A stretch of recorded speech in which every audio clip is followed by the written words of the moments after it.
As mentioned, I'm Greer. I am our Senior Director of Data Solutions for netnumber. I work with a lot of our clients to help ingest data to solve their problems.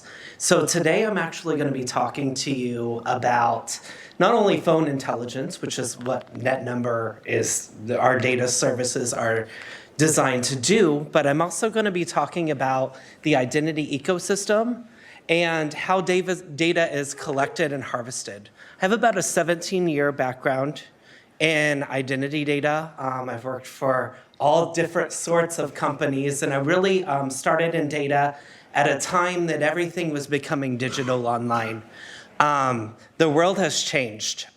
17 years ago, a lot of us were thinking about services as something that we had to wait for. The world's changed into everything is on demand now.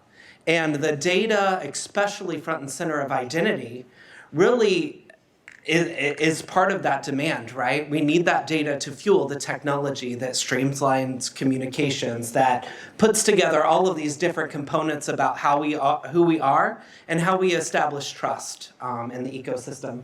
So today we're going to kind of go over that.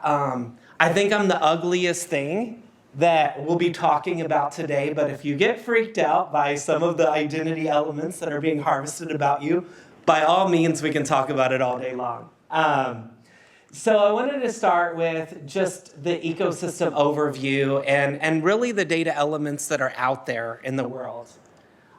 So how I kind of break it up into categories as I think about it is there's subject categories, which are the data elements that really define who you are, right?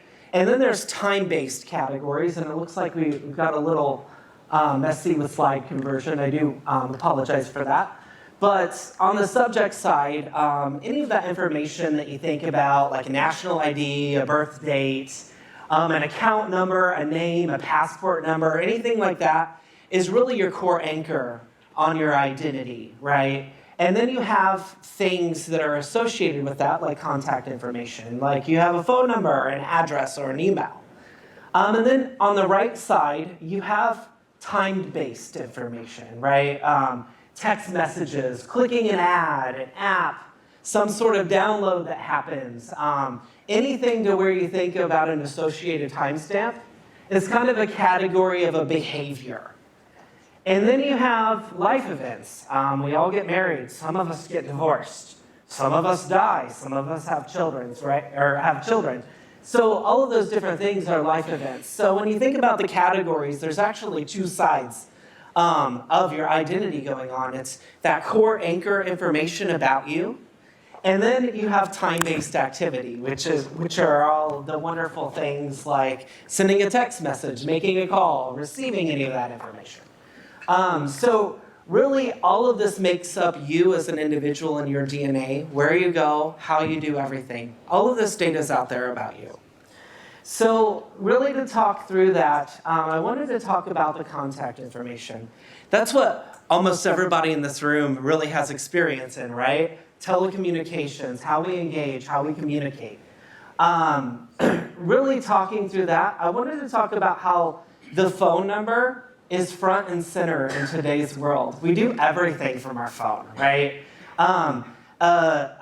Address, a postal address, you have to wait for that information to come from you. An email, you might log in and check your email, but you're gonna check your SMS or pick up the phone first, right?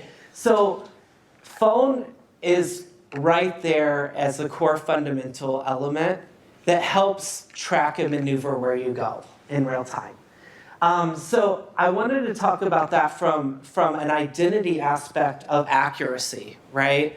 When you think about this device, not only does it go with you everywhere, but you do everything from it now.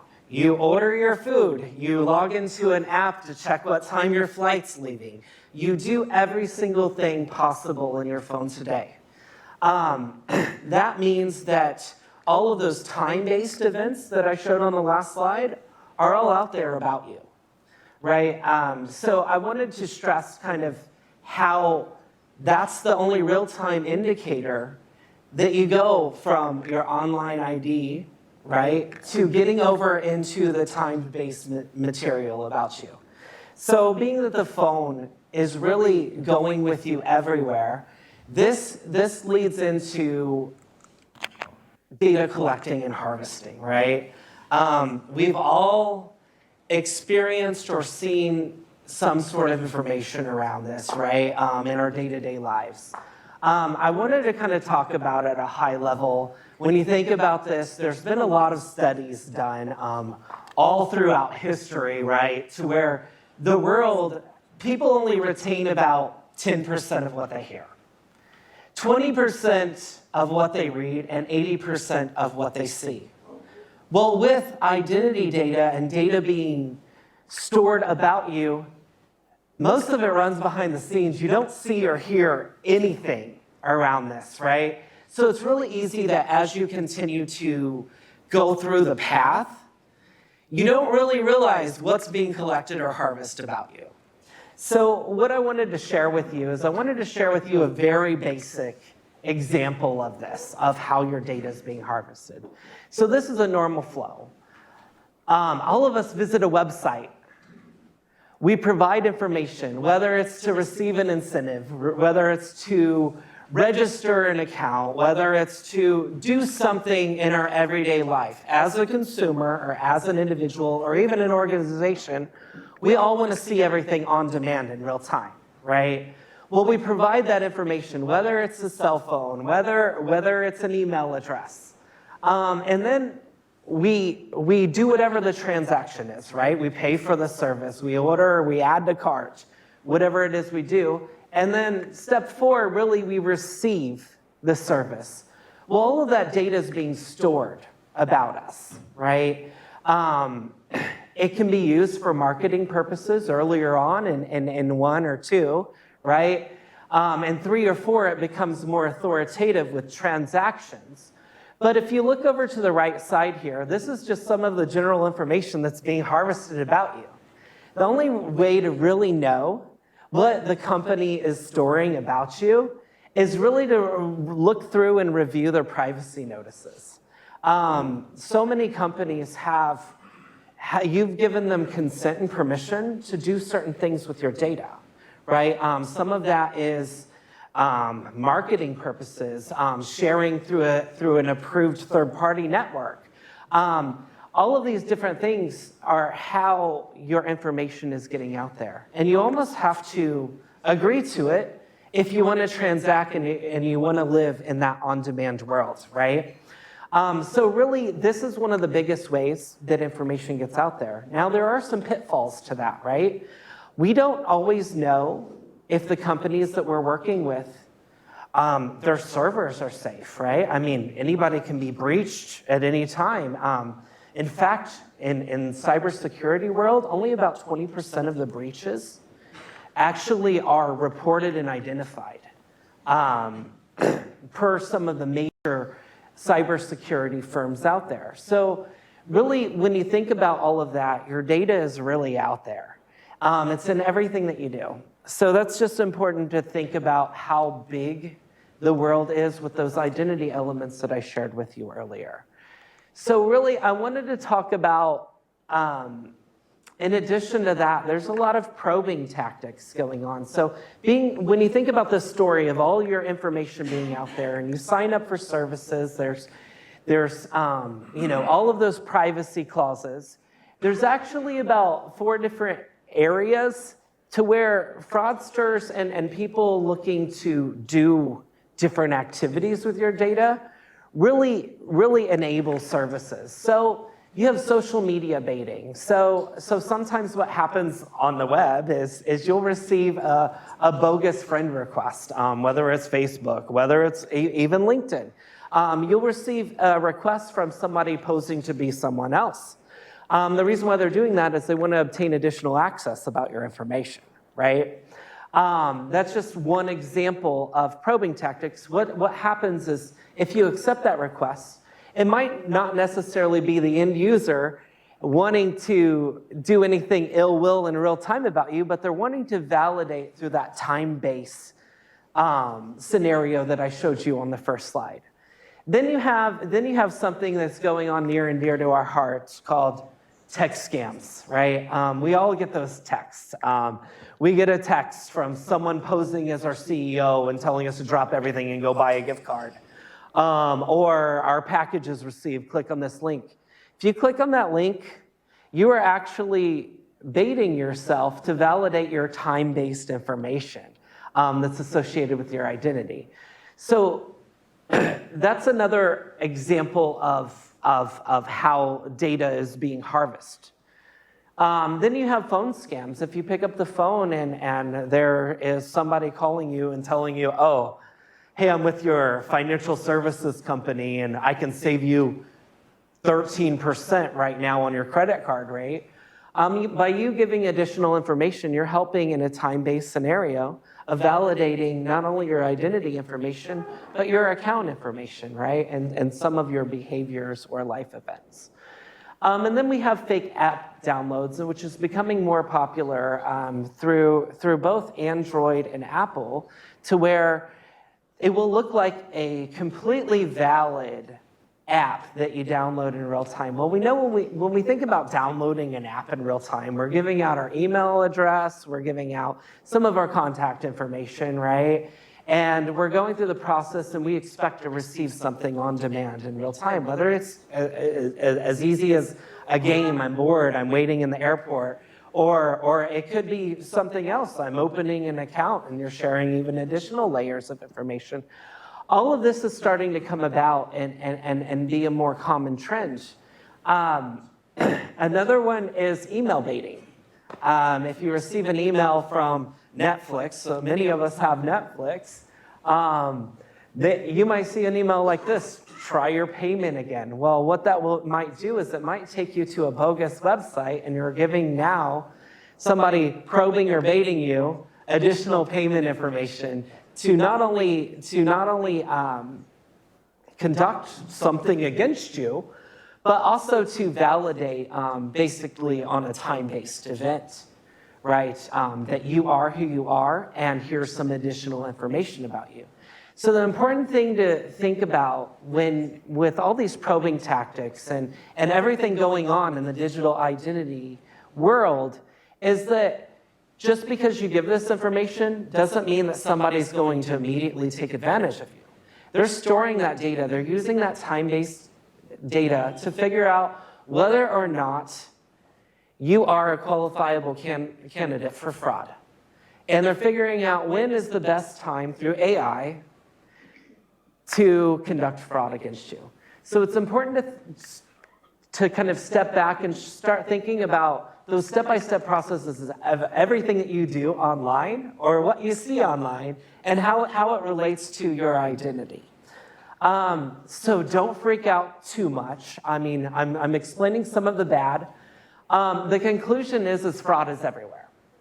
The only thing you can really do is pay attention and work with companies that provide rich real-time data that can help you authenticate or validate data collected about you. So our information's already out there. We've exchanged it for a service or something to get in exchange of on demand, right? So it's important to really take a step back and think about how we are as service providers and how we interact with an identity, right? Many of us will continue to go on to always be obsessed with whether we're in the communications business or the information technology business, right? We'll continue to be obsessed with how we provide rich real-time data that can help authenticate or validate.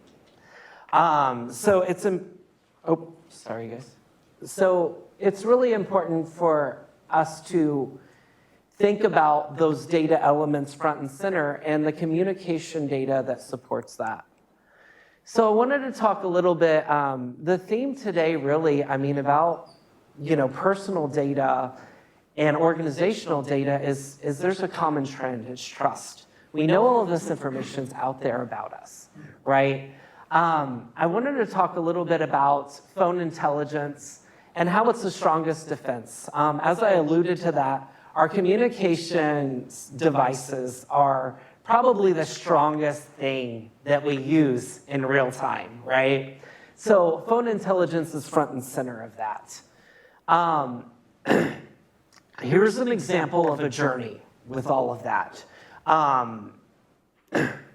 We have onboarding, communication, enabling, and protecting as kind of 4 core use cases around that. Here's a storyline. As a new user, you register, you download an app, you go on a website, you give out your information, right? That's where it all starts. Your identity data is right there. Then an engagement occurs, whether it's an SMS, whether it's a voice call, whether it's an email. It can be any of those things. These are the types of data elements below that are being harvested and collected about you as you do that. Then you have enable, which is the exchanging of a service, right? That's where your behaviors and contact information really take a core play. If you buy a product, you're going to expect a tracking number or some sort of confirmation going out about that service. Then you have protect, which normally as businesses are set up, there's some sort of reoccurring opportunity or reoccurring service. You can also think about that as you've already given your data, and now there's a responsibility to keep that data safe, or as you continue with the service, to make sure that things are protected. So overall, this is a solution journey that almost every single company uses, right? And this is the information that's collected about you. So I wanted to talk through really about phone intelligence, the way that we see it here at netnumber. We see it as in 3 different categories. We have provision, route, and trust. So provision really, and a good example of that is as many of you have experienced our netnumber services registry. That's where you can go and you can validate terminations in real time with a phone number. And that helps you kind of provision your overall communications device. Then we have carrier ID, which is really used for routing to detect whether detect number portability in real time. We also have, we've been doing a lot in the communication sector, which is that second use case, which would be around streamlining communications, to where we can maximize conversion rates by ensuring message and voice calls are terminated quickly and effectively. So being that we have carrier ID looked up at a global scale, that can help you do that. And then we also have our third, which is really around that trust, which is what identity is all about. We have 3 core services today in that ecosystem. First one is numeric risk. It's really just detecting scam-likely events associated with a phone number, right? As you remember, there in the diagram, there was an SMS, right, for scamming that I displayed on there. That's a good service to give you the likelihood of an association with that phone number. Then we have numeric check, which is actually we've actually just released a new line of that helps you verify numbers in real time. It tells you whether they're reachable. It tells you whether they're active or inactive. And then we have numeric view, which helps you determine when a phone number ports in the countries that's available. So we use these services to help enable and establish trust across the ecosystem. So the phone number is front and center really to identity because it's that key connect point in your overall journey. So I wanted to open it up to any questions anybody has about digital identity or anything in general. I know we're just getting started for the day, so. Yeah. Hello, Chad Wallen, Privacy Experience Agency. How would you overlay the e-privacy regulation or the GDPR over your journeys that you showed? Yeah, so, well, at netnumber, so we're focused on specifically the phone number, right? We're not specifically focused on the identity associated with the phone number. So I will say that in GDPR, there are many ways that you work with data processors and controllers. And with us, we really focus on whatever our end clients' processes or policies are to make sure that we're adherent to that. So there would normally be consent and permission. Yes. Okay. Yes, so normally our end clients are collecting that consent or permission. Okay. Yeah. Hi. Hi, Bradley. Thank you for the presentation. So what do you think, or what do you see in this coming year for the biggest challenges for the identity Yeah. live in, both personal and organizational? Yeah, I think one of the biggest challenges that we're seeing in the marketplace is really making sure that we keep up to speed with what the end users are doing, to make sure that our platforms and our AI are fully supported of that, right? So in identity, the fraudsters are usually a step ahead of everyone. They've figured out the AI before we have, right, with the platforms.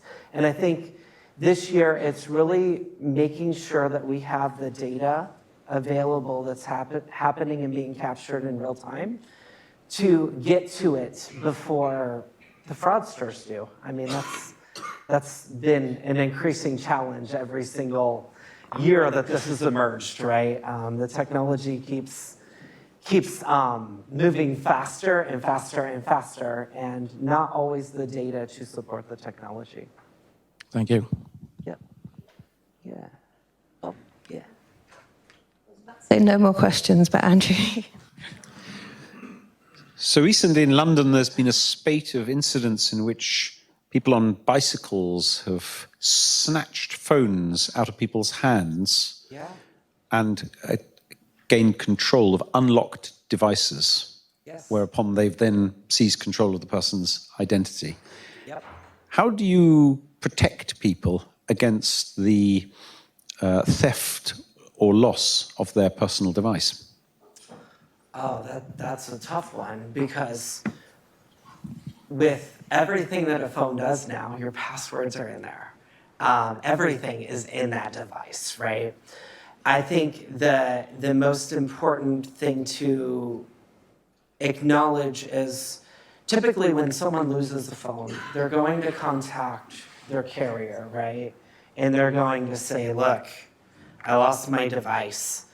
They're usually going to do some sort of SIM card change or some sort of device change that could potentially show up as a porting event. So I will say that porting events can kind of help you at least mitigate that timestamp derivative that happens, to at least know that an event happened. I would say on the identity side, that's more where the AI and modeling would come into play, but porting events would be a great way to tackle that.